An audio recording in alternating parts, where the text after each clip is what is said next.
అస్సలాముఅలైకుం friends, నేను నిన్న ఫ్రిడ్జ్లో మ్యారినేట్ చేసి పెట్టుకున్న chicken, 2 spoon rice flour, 3 spoons cornflour,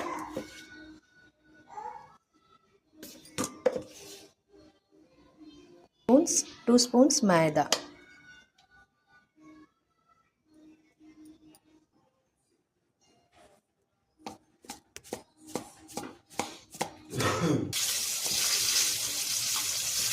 ఇలా కోటింగ్ తీసుకుంటున్నానండి.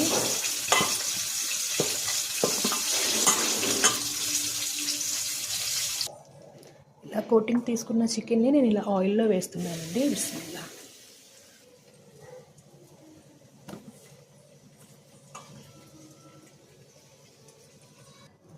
చూడండి, KFC చికెన్.